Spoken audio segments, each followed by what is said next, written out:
What's up, guys? We got a new deck tech for you today, submitted by Professor Amateur. What are you doing? I'm introing the new deck tech. No, you're not.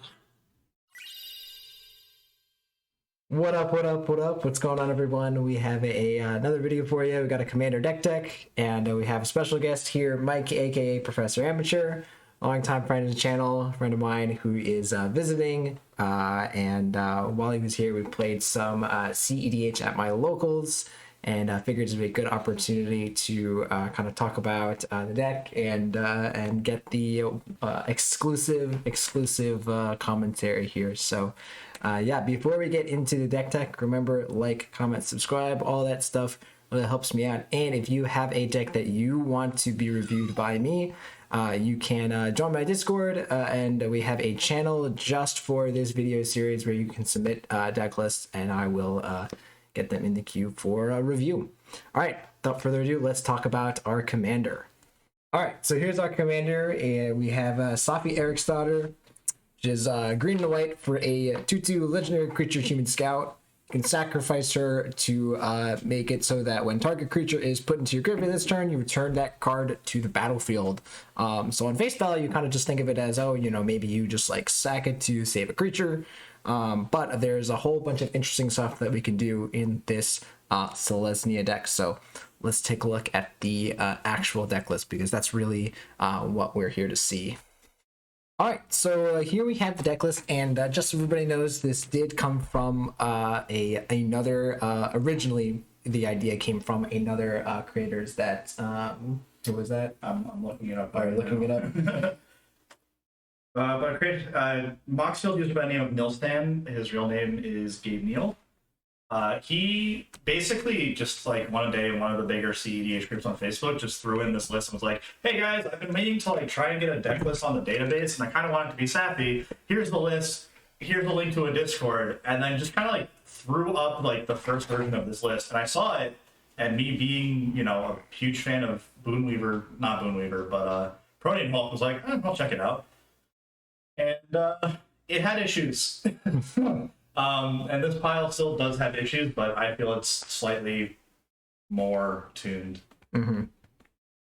So explain to us what we got here. So we know that we have a Selesnya deck with Saffi here at in the command zone. But explain to us, generally speaking, what we got here. So you basically have a graveyard-based combo deck, either using Boonweaver Giant loops or just some combination of a sack out with Saffi and one of 4 creatures that can return into the battlefield. So those 4 are Karmic Guide, Revel Arc, are kind of the 2 notorious ones that everyone will know. Mm-hmm. Lesser known is Renegade Rallier from second Kaladesh deck, right? Yes, from Aether Revolt. Yep. Aether Revolt. And then the most recent card printed on this list in Extraction Specialist, which is like, I mean, so if you have Saffi plus a sack outlet and one of those 4 on the battlefield, you just have an infinite creature ETB, whatever the sack outlet does. And then if you have Revel Arc specifically, you can also recur another pretty low power creature to get more value off of it. Yeah, and I'll mention the thing that I like about the inclusion of these cards in the deck, in addition to obviously comboing with Saffi, is the deck is also a stacks list, right? And a lot of all of these cards are able to also be used to return or to protect stacks pieces, right? So like both Extraction Specialist and Renegade Rallier can get things back, like Draenith Magistrate or Aethersworn Canonist, right? Karmic Guide and Reveler can also do very similar things. So yeah, that aspect of, you know, someone does, you know, can't win with a certain stacks piece on the battlefield, they kill it, and you just use either these creatures or Saffi or whatever, right, to keep it back, or to get it back, or to keep it on the battlefield. So the other thing is you just play like a ton of value creatures as well. So there have been like multiple games where I'll just go like cast a Solitude, hard cast a Solitude, exile something, have a sack outlet, mm-hmm. and then just like sack Saffi targeting Solitude, and then just nuke the Solitude to the sack outlet to just nuke another thing on the board. And right. I can just do that. Mm-hmm. So it's really great. There's just so much value in the deck, and you can also do like Saffi sacking targeting Academy Rector, sack Academy Rector, and then you can stack the trigger so you return Rector to the battlefield and then resolve its death trigger, so you get the enchantment but keep the creature. Right. So it's like there's just so much crazy value things and value plays that you can do with it that, like, Saffi, while it is a main combo piece, just becomes this insane value card. Right. What does Felidar Guardian combo with? Felidar Guardian is part of the Boonweaver Giant loops. Right. So the Boonweaver Giant loop specifically works by either just hard casting Boonweaver Giant or using Pattern of Rebirth to get it out. It grabs Pattern, you attach it to Boonweaver, you then sack Boonweaver to your sack outlet. Pattern will trigger. You get, you get. I'm just blanking on the name. You get Karmic Guide first. It returns Boonweaver. Boonweaver, sack it again after getting the Pattern back. That fetches Felidar. Felidar blinks Karmic Guide. Then you do it. Repeat the same process, fetching Revel Arc, and then you can stop there because you can sack Karmic Guide, Felidar, and Revel Arc to the sack outlet. Revel Arc will bring back Karmic Guide and Felidar. You use the first Karmic Guide trigger to bring back Revel Arc, and then you blink it with Felidar, and that can bring back another creature. So that can be Boonweaver, and with this, you can just loop out and bring out every single one of your creatures. Once you have all the creatures out, you can use this to like nuke everyone's board, shuffle in all their graveyards, and then most importantly with Elvish Visionary, draw your deck. Once you draw your deck, you can play a different sack outlet, which we'll go over in a second because there's 4 main sack outlets in the deck. Right. But the important thing here is basically Boonweaver plus Pattern of Rebirth, since Boonweaver can grab the enchantment from your graveyard. Essentially, it functions as Protean Hulk. Not exactly Protean Hulk, but like almost better Protean Hulk because of that. Obviously, this isn't great if you draw your Boonweaver Giant, but and I will say this: I have practiced this list with Protean Hulk lines, and it actually works. It's a worse Hulk deck because you don't have consistent sack outlets. Sure. So, yeah. So let's talk about the sack outlets, and that might also bring us into talking maybe about a little bit of some of the weaknesses here. So, there are a couple. So the one enchantment here is Greater Good. Just sacrifice a creature, draw cards equal to its power, then discard 3 cards. So it's not great if the creature's power is 3 or less. But again, if you're doing that with something like Boonweaver Giant or Revel Arc, it's just fine. Yeah, so the main combo that works the best with Greater Good, the original primer talked about using Boonweaver or Revel Arc for Greater Good. Greater Good is not a combo piece with Boonweaver Giant. It just isn't. Sorry, not Boonweaver Giant. How big is it? It's a full 4. So it's sorry, not Boonweaver. It's big enough. Karmic Guide. Oh, it's not a combo with Karmic Guide. Oh, the 6 mana card. The 6 mana card. Yeah, Sun Titan. Sun Titan. Sun Titan. There's a loop that you can do with Sun Titan. Oh, okay. The biggest thing is if the sacrifice outlet is Greater Good and you have Saffi plus Revel Arc, you draw your deck. Right. But the more simplistic ones are the altar, the other altar, third altar, and blasting station. Oh, and sorry, the third altar, 5 seconds. Third altar, and then blasting station. So the main issue with this deck comes from two of your sack outlets don't win you the game on the spot, which is the 2 ones that produce mana. Right, the altar and the other altar. The issue is these are the 2 that you can actively tutor the easiest with Moonsilver Cape. So the reason why the Boonweaver Giant loop exists in this deck is because it can fetch out Elvish Visionary, which can then draw you your deck, which can then get you to either Blasting Station, or Altar of Dementia. You should have enough fast mana in there to cast them, or just mana in general because you're sacking to Ashnod's Altar and Phyrexian Altar. And the best part about that is this gets through Ethersworn Canonist, which is one of your biggest sack pieces.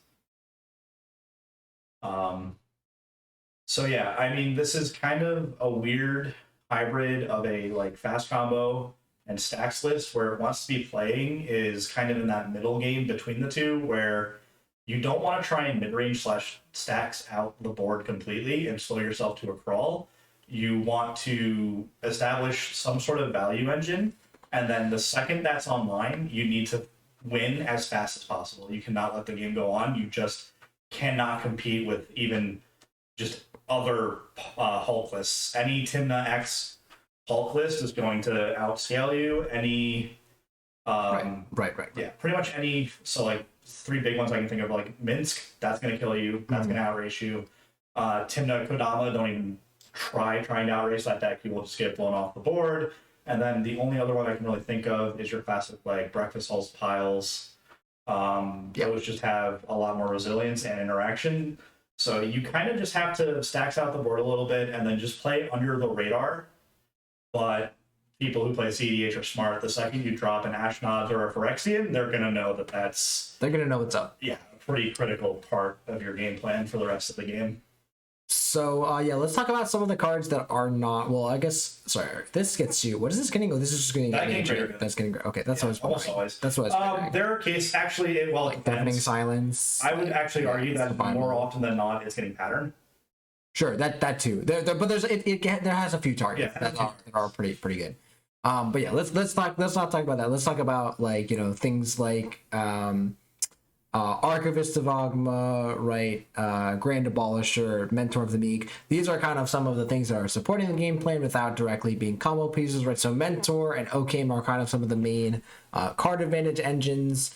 You have Fiddlebender and Birthing Pod, which help you facilitate under stacks, right? One of the things with playing stacks, if you're not aware, is how to break parity. Both of these are great ways to still do things without needing to cast a spell or do something. Note that there is no, in Mike's version of the list, there is no Collector Oof, because again, not only do you have things like Birthing Pod and stuff like that, but a decent amount of artifacts, but your main win conditions rely on activating some kind of artifact most of the time. I might actually add a noof. I think Greater Good Revel Arc is pretty easy to get to. I mean, again, at the moment, but again, there are different types of decision making. I think Oof is fine to be omitted, but anyways, Solitude and Skyclave are great pieces of removal. I think Skyclave is very underrated in CDH personally. Oh my god, it's disgusting. I was talking to people about it and they're like, nah, and I think it's just really good. I think if you're on a green pot list, it should be in your deck. Or green white pod list, it should be in your deck or at the very least in consideration. It hits a lot of surprising things that you wouldn't necessarily think. Because when people think of like threats you must remove, they're like thinking docksides, they're thinking like these big threats. It kills Timna. I'm interested because I play Savine's Reclamation in my deck, but I'm a Intuition Underworld Breach deck. So I typically see Savine's Reclamation doing that. It's not doing that here. Mostly just to get some, get stuff back. It allows you to like the biggest. And kind of same thing for recommission here. Well, recommission is to protect pieces if they get removed. Sure, but I guess both of them do that. Yeah, they're that's both, what I'm saying. they're That's why they're there. You have the classic tutors that we see in Eldritch, Finale, Worldly Tutor. None of these are particularly crazy. We have these silence effects in Silence, and you also have Ranger Captain of Eos. Yep. I think that's mostly in the pretty standard artifact package with Lotus Petal, Mana Crypts, and things like that. Notably, no Mox Diamond. Yeah, no Mox Diamond. But you do have Mox Amber, since you have a pretty cheap commander. Why the omission of Mox Diamond? Well, for one, playing in a paper, I'm not owner of. Yeah. So this goes back to actually the original list. He didn't include Mox Diamond. I'm assuming it's because you're on such a low land count. This is a normal land count. I'm aware this is a normal land count, but I think that's what his thought process was. I don't actually know. His section in the primer for notable exclusions does not mention Mox Diamond at all. I mean, yeah, that's another thing here is that the deck is fairly budget. Again, people see the $3,000 and go, what? But no, for a CDH list, this is like really, really well built. That is critical. Right, it does have Gaia's Cradle in it, right? But yeah, I actually think that I agree that like Mox Diamond is probably a card that you can get away with not playing. Especially because Mox Amber, again, you have a 2-mana commander. That's turn 2 pretty much always. Yeah. Skull Clamp is another just nice value engine. If you are, and that also can help you draw your deck. Smuggler's Copter is an interesting inclusion. Deck needs more draw. Yeah, It's going to get it from somewhere. Smuggler's Copter is a good compromise. I'm not too sure how I feel about it. I haven't been able to cast it in a game, and the one game where we played over Cockatrice where I actually drew it, we got comboed out the next turn, so I didn't really have time to play it. This is It's considering on the chopping. It's on the chopping block, but yeah. Otherwise, compost. I did not update this list. This still has compost and does not have 3 mana thought. Oh, okay. My paper list is a little But bit different from this. if you could have run the compost, would you have? No. Okay. Absolutely not. This card's bad. This is not a good card. This is a meta call card at the best. Okay. If you're playing with a lot of blacklists in your meta, you can run it, but even then, the only black cards that I see hitting graveyards are tutors, and this just doesn't race those. And if people are casting tutors and I want to draw cards of them, I'd rather have Archivist on them, because that still lets me get stuff off edges. Sure. I'm trying to think of like if there's any other shenanigans that this would really. I mean, if someone casts an ad nauseam and discards half their deck, I guess you draw a bunch of cards, but like, if they've casted ad nauseam, there's no way you're winning the game. Yeah. Explain this Vessel of Nascency to me. It's a loop with Renegade Raptor. So once you have the boot, You assemble infinite mana. You have Vessel. It's you draw all of the infinite sacks as well. So you need a way to get Saffi.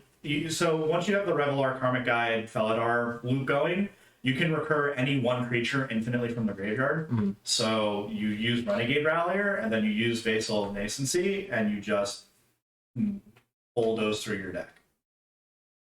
And the nice thing is you will eventually hit Sabine's Reclamation, which you can then cast, and then just put a different sack out. Sure.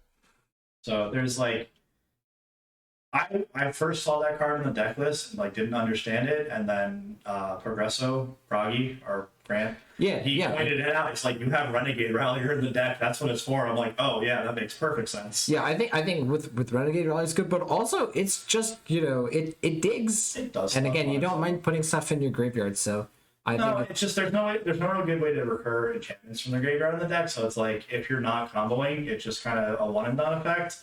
And I think that's fine though. We're running a better version of it in the creatures. The fact that it can get any artifact or creature, it's literally any of them, anything except for an instant or or sorcery. Instant sorcery, yeah. Yeah. So that's much better. Yeah, it's just good. It seems great here. Any notable stuff in your lands here? Otherwise, just kind of, I mean, I noticed this Thran Quandary. This is if you control no creatures. Yeah, this is a card that people were talking about. It's kind of underrated.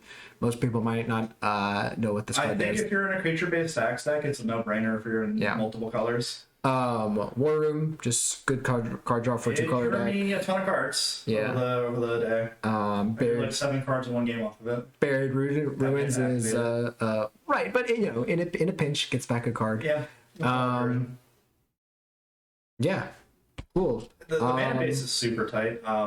Yeah, it's pretty straightforward. Again, it's a 2-color deck, running all the stuff you expect to see: Command Tower, City of Brass, a lot of fetches, Horizon Canopy, Mana Confluence. Like, nothing really too shocking here. Yeah. Sweet.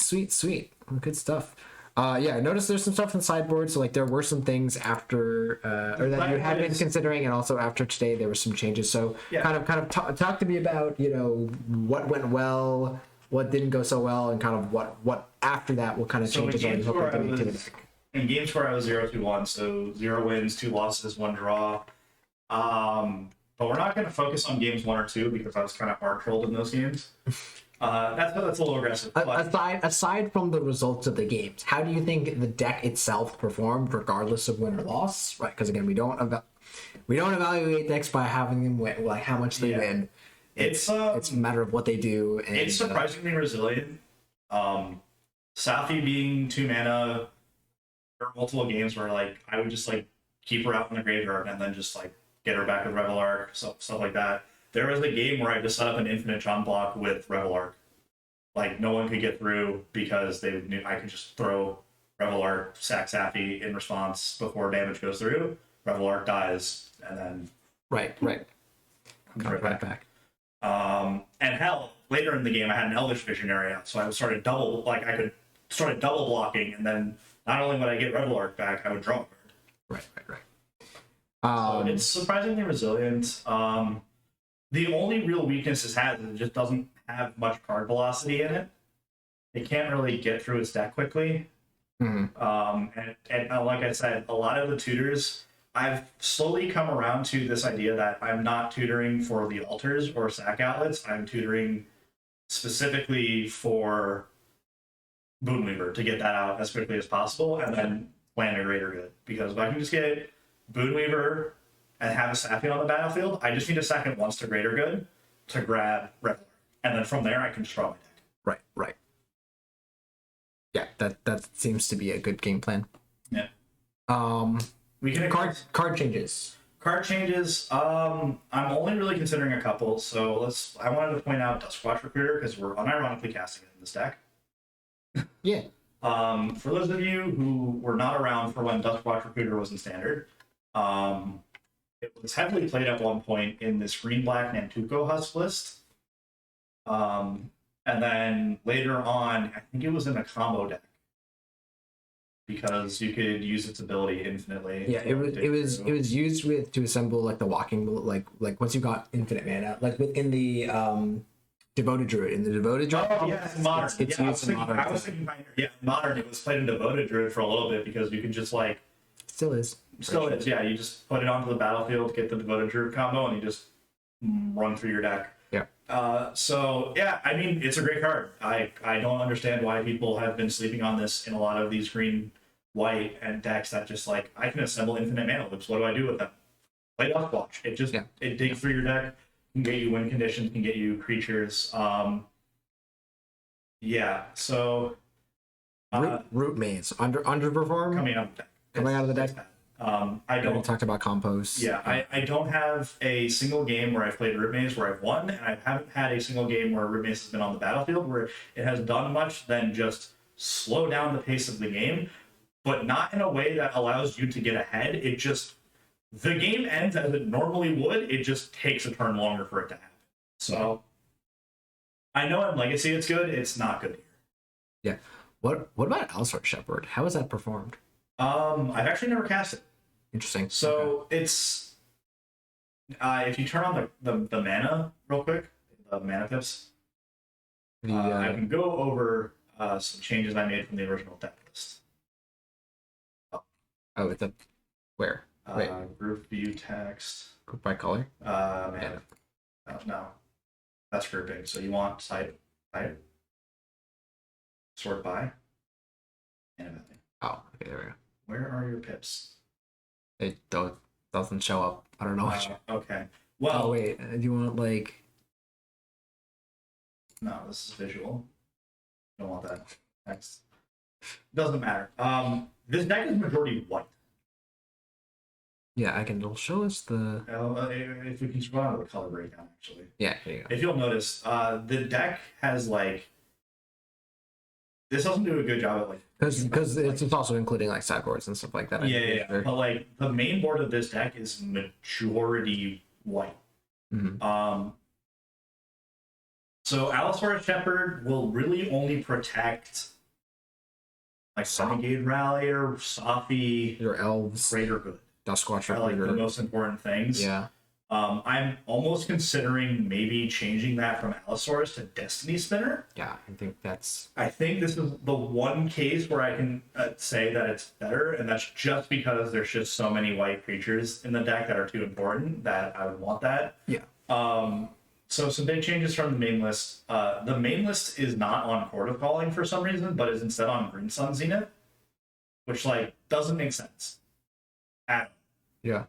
It did not run any big green creatures. If you're on like Protean Hulk, I could make an argument for Green Suns over Cord because it's a lot easier to get to 8 mana in this deck than it is to get to. Also, if you're running Dryad Arbor or something like that. Exactly. There's like other things to do with it, but it doesn't have enough to do it. So I just jammed Cord, and like the one game I had it, I couldn't cast it because there was an Archon of Valor. I will say I can, looking at the list again, I can kind of see some arguments for it because getting an elf or getting like Priest of Titania or something like that, getting being able to get Outland Liberator. There's a couple of targets here that are like pretty good. Yeah. And I think just also just using it to get paying like 2 mana into it to get a 1-drop your elf or birds, I think is probably good enough. Yeah, I mean, yeah. Heck, if you have that, you can use it to get elves or shepherd. Yeah. So, yeah, I mean, there's like that some seems good interesting. utility. Some other changes I'm planning on making. I want to add in Ballista Heliated Ballista. The reason being, I have a bajillion one ways to make infinite mana. I have one way in the deck to use it. Yeah. That's not that great, and this is like kind of the downside to being on White Green. Because if I was in, let's just say, like, for some reason I was able to add black to Saffi, Right. I wouldn't be running any of those sack outlets. I would just be on the black ones and then maybe a couple extra. And it'd be a Hulk deck, it wouldn't be Boonweaver. So it's just like, because we're in green white, we're playing these weird cards and we have to do some weird stuff. The other one I would add in is Vivian on the Hunt and Arena Rector. I don't even think you need Arena Rector. I would actually agree. I think I do, because it's just like, it's. I guess you have the blocker. creature Worst tutors, case, so, like, yeah. I have creature tutors, so like I should play it. And then the other thing is, like, Vivian on the Hunt is also just like good, even if I'm not using it for pod. That +1 is ridiculous. Yeah. So, and then the -1's protection. Yeah, I think that's what I was gonna say. That's why I was saying you don't need Arena Rector. I would just run Vivian just To have her. just to have her. Like, And then some other inclusions: Devoted Druids with reconfiguration. I don't think that needs any explanation. yeah, so I like Devoted Druid. I'm just not sure about including the. I guess this is also a removal, also like removal. kind of removal. Yeah. Yeah. It Yeah. says target 10 is not. Sorry, I forgot you also have Enlightened Tutor, right? Right, yeah. Like, So, read yeah, it. Read what it says. It says target 10 does not 10 them. Yeah. No, I correction. I'm correcting myself. Yeah, I lose like it. abilities. No, it doesn't lose. Don't It just loses enchant card types. Yeah, don't enchant it onto Tidna. It's not that good. But yeah, I mean, it's pseudo removal. Yeah, It's proof pot. So it's like, it's basically a pacifism. Is the yeah. right? Mm-hmm. You can also put this on a stacks piece. I could as like pseudo protection, Yeah, as but protection. a lot of the removal in CDH is not creature specific. Yeah. You're gonna run into like bounce spells, Yeah, which are bounce all spells. non-land. Yeah. You're gonna run into Deadly Rollout, which is target non-land, I think. That might be creature. Deadly Rollout might be creature. Anyways, Yeah. but like there's some basically you want to add some of these extra combos. I don't Devoted think- Druid also just being another good I mana. don't think I card. need to explain why Jewel Lotus is there. Are you actually considering that? Yes, I am actually considering Jewel Lotus in the deck. Don't know about that. Because it can allow me to turn 2 Saffi and then I can play it and then like just sack Saffi to save something and then just get it back immediately. You know what else allows you to turn to Saffi? Mox Diamond. Mox Diamond. Lands, but like Mox I'm sorry, turn 1 Saffi. I'm thinking turn I don't need turn 1 Saffi. I want turn 1 door. Yeah, that's what I mean. That's what This deck does yeah, not want to play Saffi on turn 1. Yeah, that's what If anyone wants to play. I don't even think he wants to play her on curve. I think I don't think you need Jewel Lotus in this at all. I think it's actively bad. I was being silly when I added it. Yeah, I'm gonna cross that off there. But yeah, so anyway, so it's still like Let's find its way back into the deck. I don't know. You tell me. I can look at the changes, but Yeah. that's it's still a work in progress here. But it is definitely an interesting list, and that's why I wanted to showcase it. A lot of people at the store were were entertained by It's not every day you sit down to play CEDH and then you see a Boonweaver giant in the battlefield. not every And not every day. everyone's going to be expecting that. Yeah. Yeah. All right. Play the hell out of this deck. Right. That, like, it would not be possible for White to not have to make it. As many CDH players will know, white is an amazing support color. Gives you a lot of interesting things. All right. Any other things you want to say about this list before we wrap it up?